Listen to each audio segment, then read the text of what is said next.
Salam saudara-saudaraku yang terkasih di dalam Tuhan Yesus Kristus. Kebenaran firman Tuhan pada hari ini yang bertema nilai-nilai dan pola berpikir. Saudara-saudaraku yang terkasih, harus kita pahami, hati nurani sangat memiliki arti nilai-nilai di dalam kehidupan kita, yaitu cara kita untuk memandang sesuatu. Nilai-nilai ini terbangun sejak kita masih kecil. Ketika seseorang anak manusia mulai memiliki kesadaran, orang yang pertama kali telah mengajarkan kita nilai-nilai adalah orang tua kita sendiri.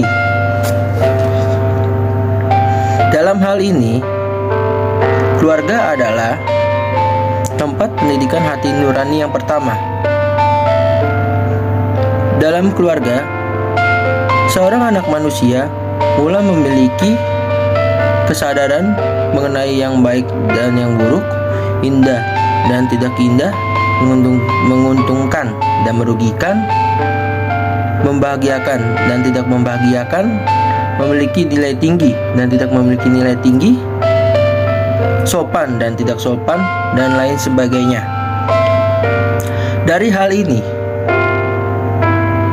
kita sebagai seorang anak manusia sudah mulai berpikir apa yang harus dimasukkannya ke dalam roh atau neshama kita. Ketika kita masih kanak-kanak, pertimbangan-pertimbangan ini belum kokoh dan cita rasanya atau cita rasa jiwanya belum permanen. Dari hal ini, kita memiliki pola berpikir.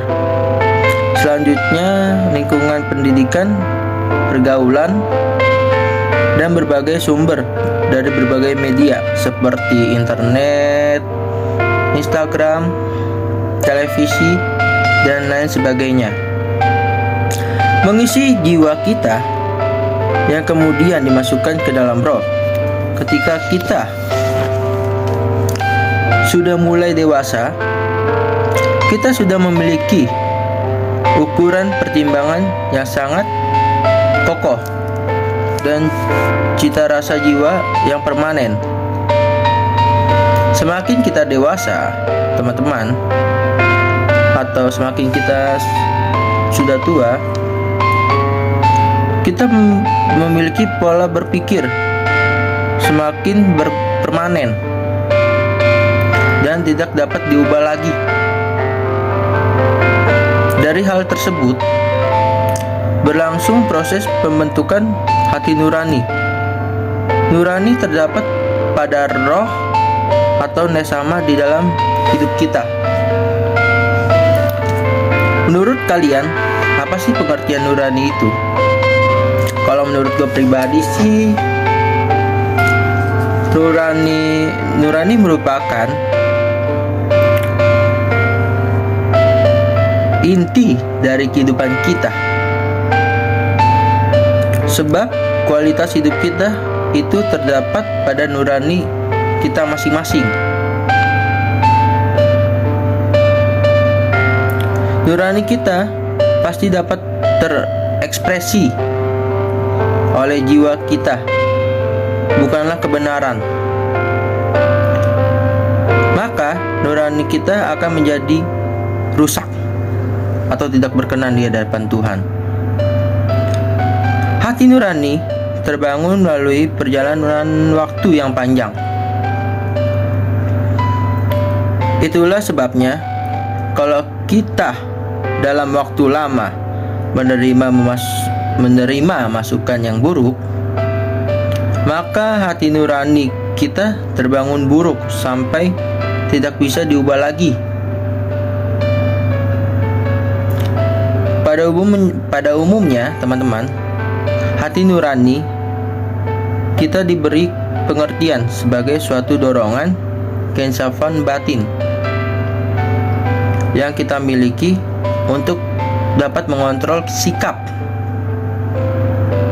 dan perilaku kita dan yang menggerakkannya dalam mengambil keputusan.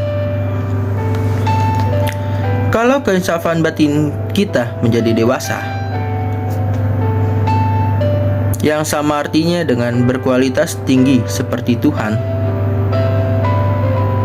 maka segala tindakan yang kita lakukan akan selalu sesuai dengan pikiran dan perasaan Allah. Inilah sesungguhnya tujuan keselamatan itu. Dalam proses keselamatan, hati nurani kita didewasakan untuk menjadi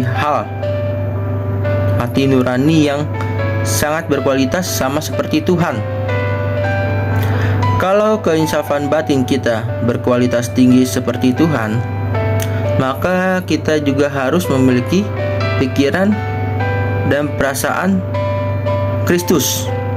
Dengan demikian, dengan sendirinya kita dapat berperilaku seperti Tuhan.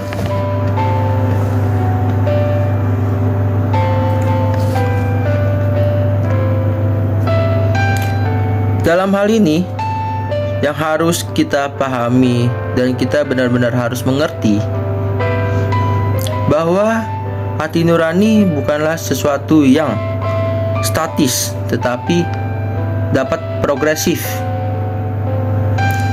Kita setiap individu dapat bertanggung jawab terhadap hati nurani kita masing-masing.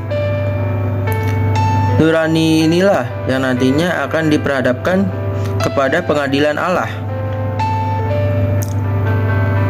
Teman-temanku yang terkasih, dalam hal ini dapat kita pahami kalau dunia atau lingkungan kita akan semakin jahat atau rusak, maka nurani kita akan semakin jahat atau rusak pula. Terdapat di dalam 1 Korintus 15 ayat 33 sampai 34 yang berfirman, "Janganlah kamu sesat. Pergaulan yang buruk merusakkan kebiasaan yang baik. Sadarlah kembali sebaik-baiknya, dan janganlah berbuat dosa lagi. Ada di antara kamu yang tidak mengenal Allah. Hal ini kukatakan supaya kamu tidak merasa kuasa jahat dapat merusak kehidupan manusia, sehingga di hadapan tata pengadilan Allah nanti banyak manusia yang terbuang dari hadiratnya. Di dalamnya termasuk banyak orang Kristen, dan tidak sedikit dari mereka yang mengaku dirinya sebagai hamba Tuhan." Terima kasih teman-temanku yang terkasih di dalam Tuhan Yesus Kristus. Tuhan Yesus memberkati kita semua.